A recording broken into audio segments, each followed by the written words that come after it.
To a lot of people, you tell you what. We're going to be here for a couple hours. Get comfortable. Bring the best libs that Utah has to offer.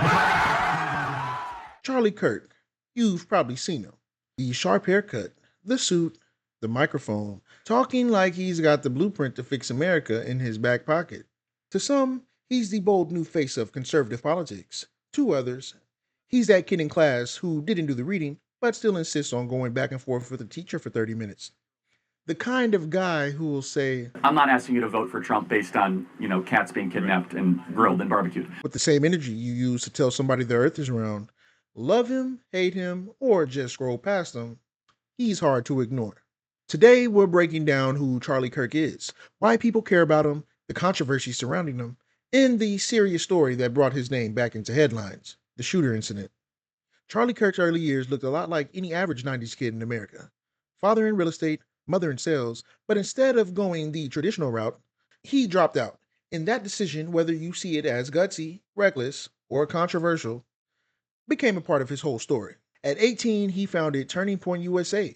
Now, most of us at 18 are barely figuring out how to do laundry. But Kirk was starting a national nonprofit. The mission? Spread conservative values to young people, especially on college campuses.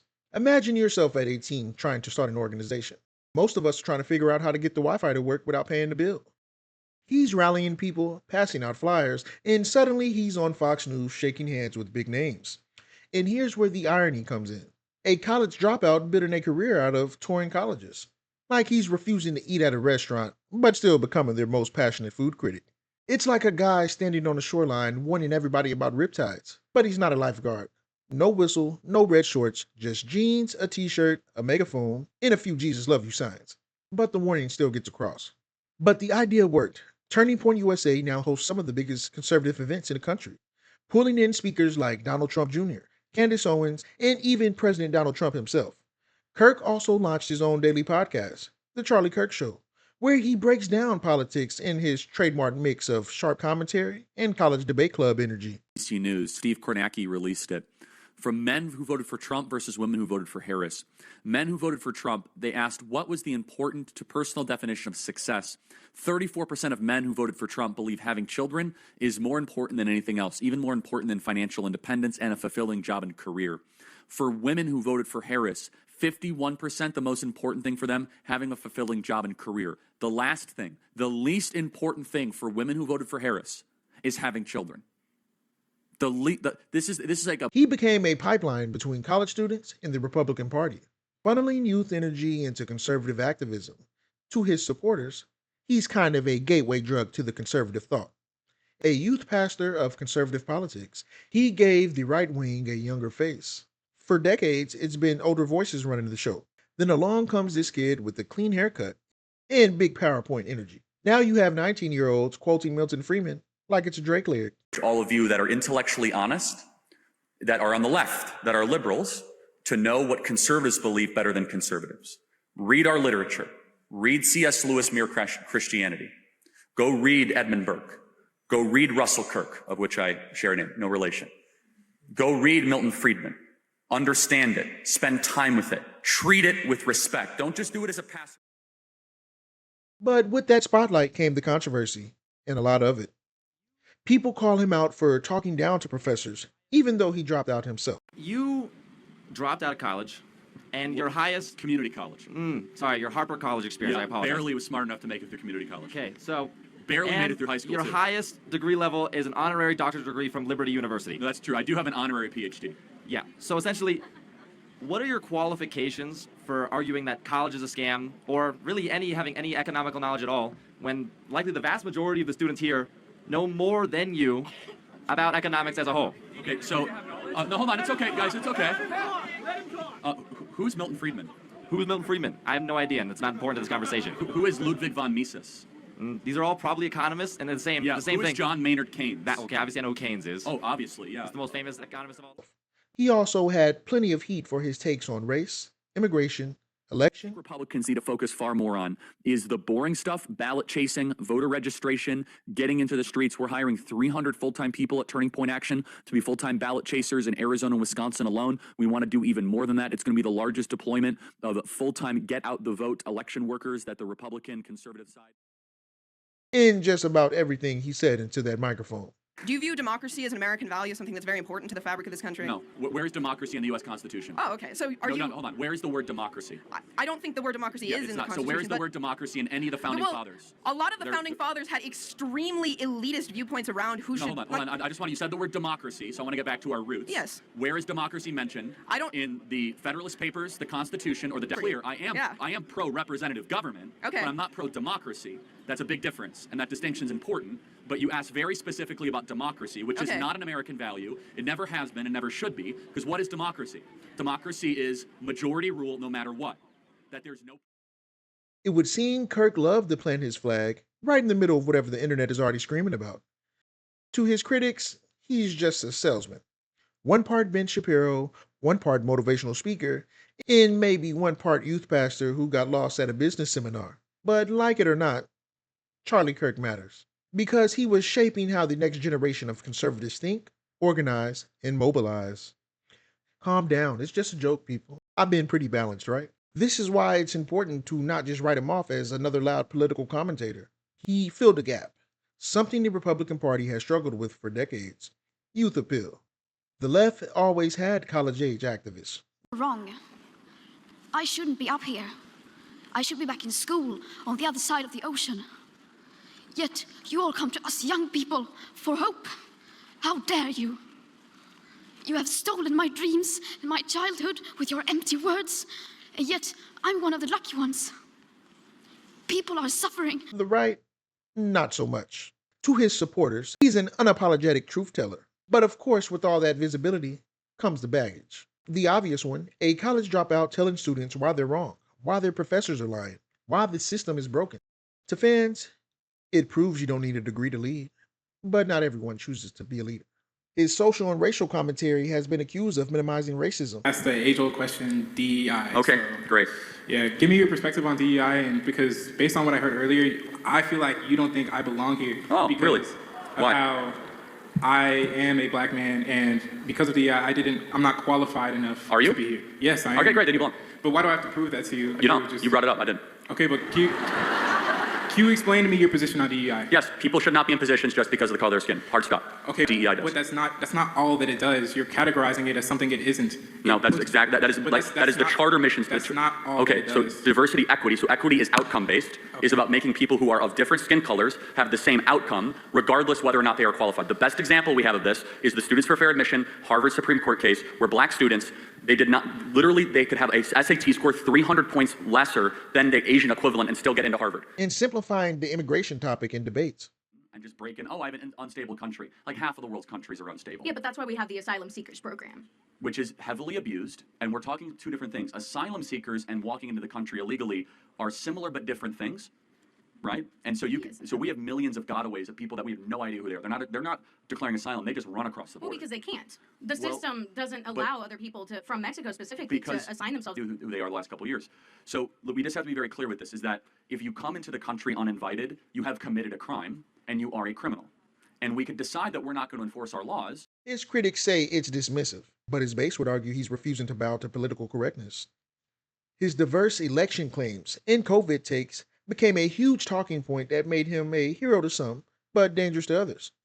Has voted. The longer we drag this out, the more we damage the fabric of our democracy. Why were signature processes changed in Georgia? What exactly happened with people being shut out from voting tabulation process? And Joe Biden mentioned in his speech that some of this was discussed in court. Some of these, by the way, are still being played out. There's still plenty of pending legal challenges. There are hundreds. Some people say Mayor Giuliani. Well, just one second. If you all of a sudden act as if there was not a motivated effort to destroy Donald Trump at all costs, and these elections were very much on the margins, especially in Georgia and Arizona, and you suppress that conversation, that is not healthy for our country, Geraldo. All right, so that raises a question. I wonder how deep those roots of election fraud actually go. Turning Point USA itself has faced criticism for blurring the lines between activism and propaganda. I'm an awful fascist.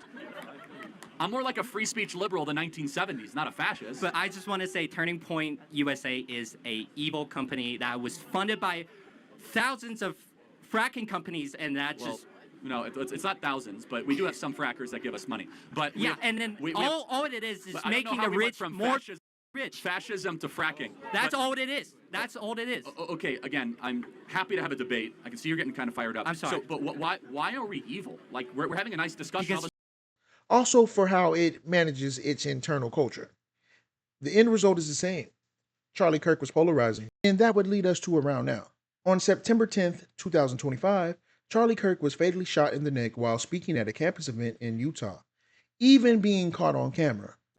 Around 12:10 p.m., the American Comeback Tour event began outdoors. Kirk was seated at a table on stage under his traditional Prove Me Wrong tent, while debating people who wear masks on their faces.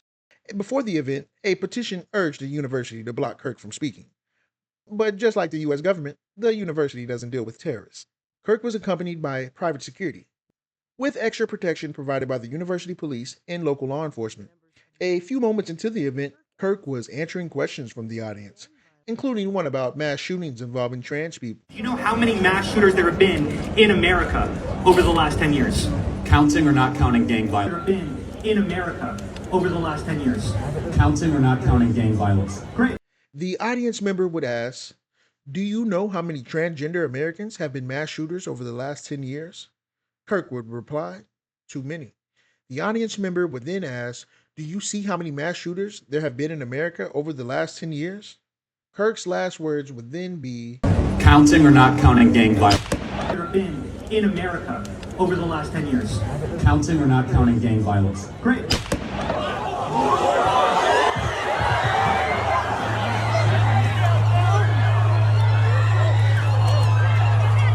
A single shot would ring.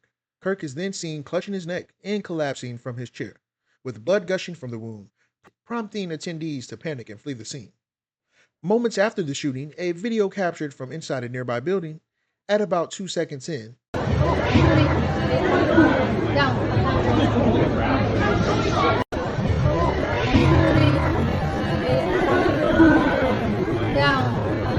shows an individual running across the roof of one of the campus buildings, about a couple of 100 yards from the event.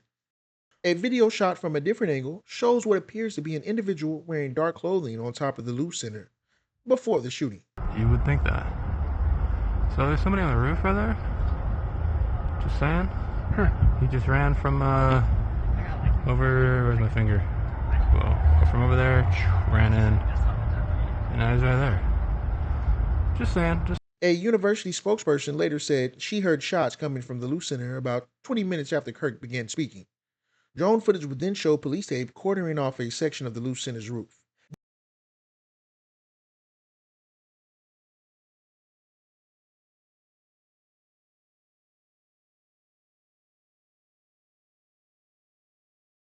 The distance from the corner of the Loop Center to where Kirk was sitting is approximately 140 yards.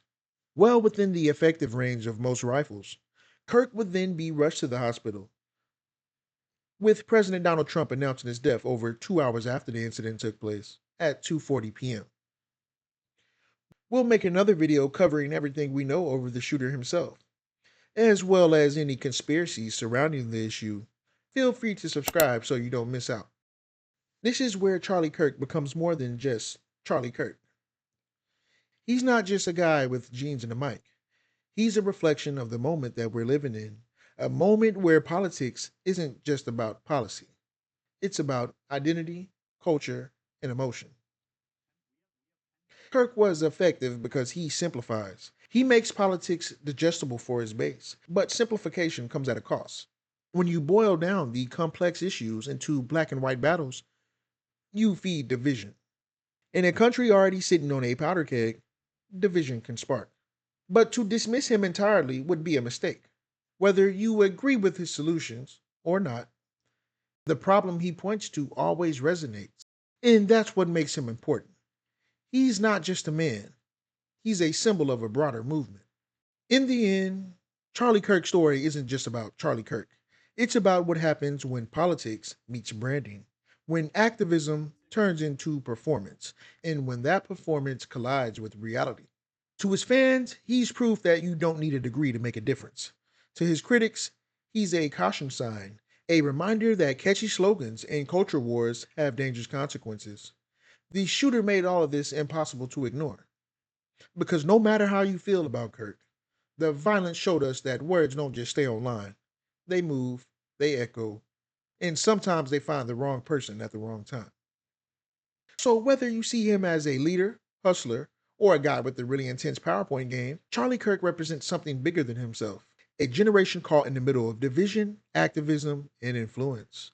And the question that still lingers isn't just about him. It's about all of us, and how far we're willing to let that echo chamber go.